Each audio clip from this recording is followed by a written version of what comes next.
Did you know that the diversity visa program was originally made for Wait for it. Wait for it. white immigrants? Accusations! These are not accusations. This is false accusations. And Yeah, the program was made specifically to ease the migration of white immigrants to America.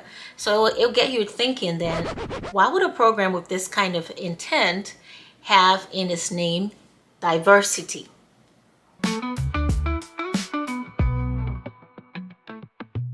The Diversity Visa program is a free annual lottery that allows people from countries with very low immigration rates to the US to apply for a US immigrant visa. It's made possible through the visa fees application that winners from the program pay to come to the US. And that's its primary source of funding. The program has been in the US since 1995, and the US is the only country that has this kind of immigration program. It's maybe a testament to just how generous the US is, to just how welcoming the US is, as they just love immigrants so much. Nice try, but I am not a gullible little boy anymore. I can recognize sarcasm. Talking about the history of the diversity visa program, it's really hard to not mention the Irish immigration to the US. So let's start with a brief history of Irish migration to the US. Irish migrants came to the US as early as the 16 to 1700s, and they were mostly fleeing famine and starvation in Ireland. They came to the US in their masses. In the 1800s, because of that kind of huge influx of Irish migrants, the migrant population in the US was 1/3 Irish, and there were way more Irish Americans in the US than there was in Ireland between 1820 and 1860. That's a lot of people. Let's move to the US immigration policies. Now, the US has so many immigration laws with a lot of racial undertones and exclusivity to preserve kind of the US homogeneity, like to keep the US white and European, maybe. Well, that. And because God loves white people. In 1925, this was when one of that kind of idea was at its peak. So the US passed an Immigration Act. Now, this Immigration Act was one of the most restrictive immigration laws ever in US history. This act implemented what was called a national origins quota system that limited the number of people who could migrate to the US based on their nationality. So off of an 1890 census, the US allocated the foreign-born population to 2% and could only grant immigrant visas to the percentage of people that came from the nationalities of that 2%. This 1925 Immigration Act had a total ban on Asia. Yeah, the US has been having beef with Asia for a long time. And during this time, the US also believed that Northern and Western Europeans were biologically superior to Southern and Eastern Europeans, which means that Northern and Western Europeans were better suited to become Americans than the latter. And this 1925 law was also indirectly like a ban to anyone who wasn't white. Like you're not coming to the US. Sorry.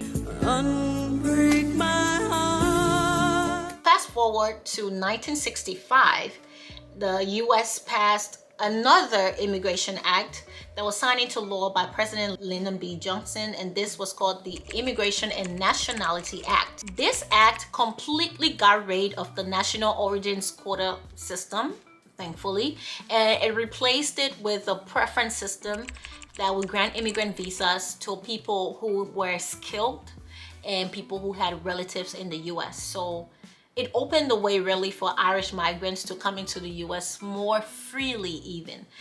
But unfortunately, in the 1980s, there was another problem happening in Ireland, which was like a more economic problem that made the country unstable. More and more people migrated to the US.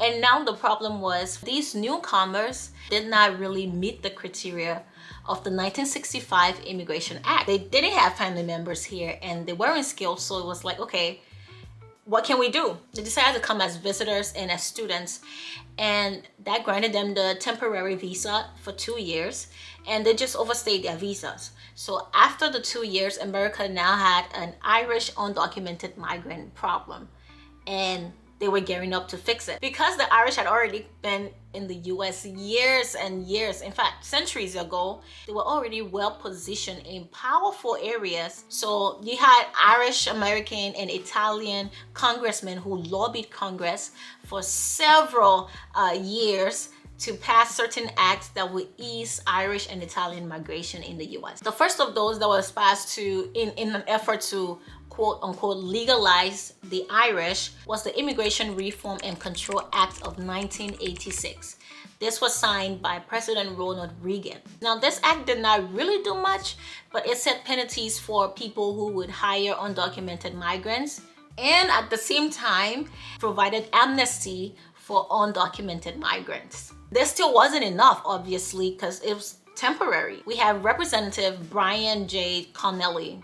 I hope I'm saying this name right. He created a very small program within the Immigration Reform and Control Act.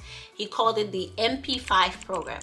This program provided over the span of 2 years, 10,000 visas to 36 countries that were adversely affected by the 1965 law. This created a path for more and more Irish migrants to apply for what was now known as the Donnelly visas. During that time in Ireland and in the US, you will have guests who attended what was called Donnelly visa parties, and they would fill out applications for the host of the party, up to like 500 separate applications for a person, and that was the party. I mean, like these people didn't know how to have fun, did they? This party sucks. And then you also had the government of Ireland who got involved also and would charter planes and drop off applications at post offices in the US. So everybody was really working to get the Irish to be legal in the US.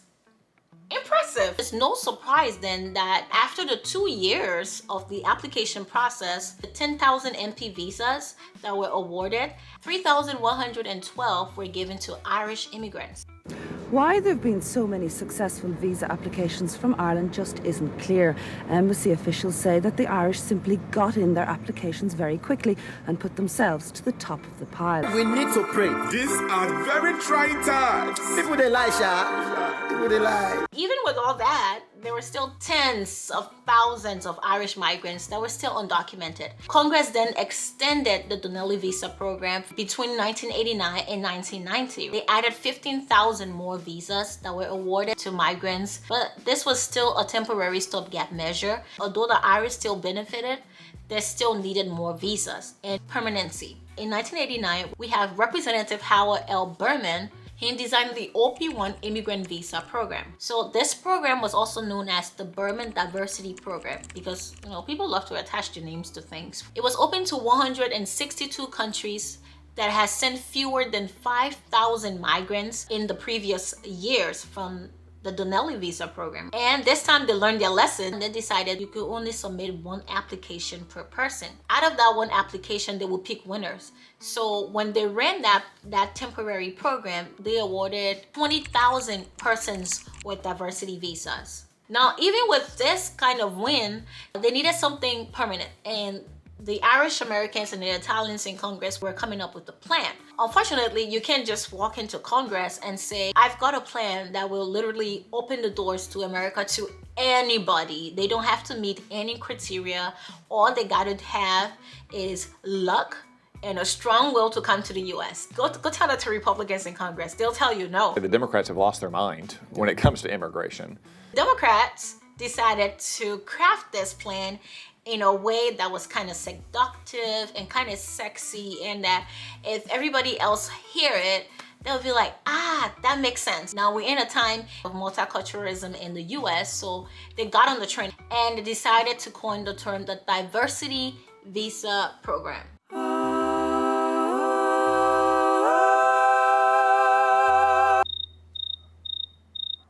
It worked. Everybody got on board. They voted, the bill passed. In 1990, November, President George Bush signed into law the Immigration Act. This bill was first introduced by Senator Ted Kennedy. This Immigration Act of 1990 overall increased the annual visa allocation to 700,000.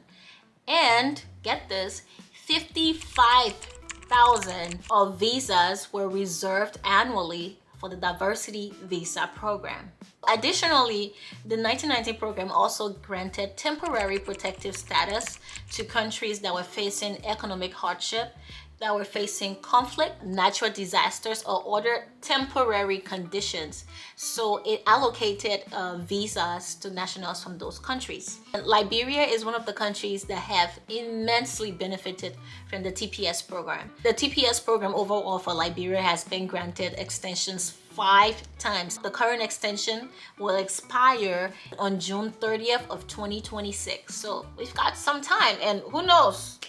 Whoever is back in the White House might give us another extension. We'll see. Just before the permanent visa lottery program went into effect in 1995, you had a 3-year period where they had a transitional lottery ran. This transitional lottery was known as the Morrison Visa Program after Bruce Morrison, who had authored the 1990 immigration bill. In the Morrison Visa Program, 40,000 visas a year were available to immigrants from countries that were adversely affected by the 1965 Immigration Act.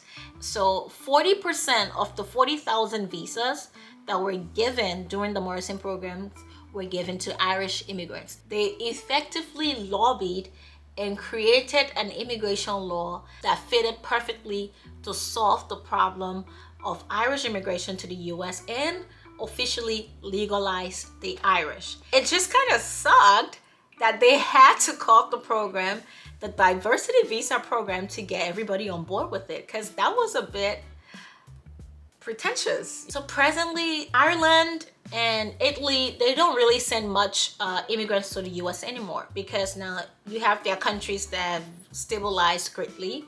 So there's not much migration from these parts to the US anymore. In 2016, only 36 Irish received a diversity visa. And now the diversity visa program primarily serves people from Eastern Europe and from Africa, which were places that were previously banned under previous restrictive and exclusive immigration laws in the US. Pretty interesting now to see that the program is actually living up to its namesake as the Diversity Visa Program.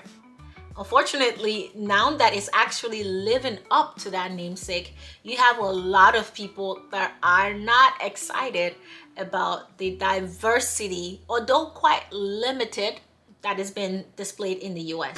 I'm going to ask Congress to immediately initiate work to get rid of this program. Diversity and diversity lottery.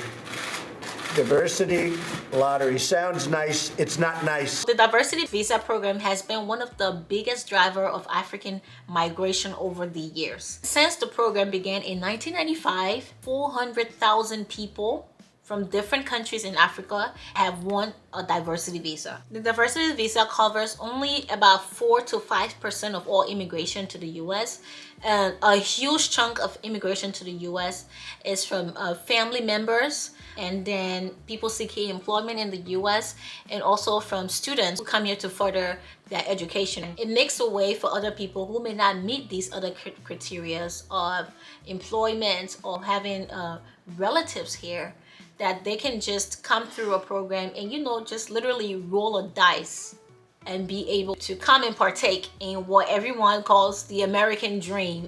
There's no denying the fact that the program has had impact on cultural diversity in the US, and not just cultural diversity, but on US power. So we go back to 1965 when President Lyndon B. Johnson was signing that Immigration Act.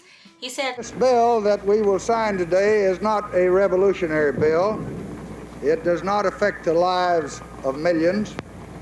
It will not reshape the structure of our daily lives or really add importantly to either our wealth or our power." That's exactly what this bill has done. Surprise, surprise.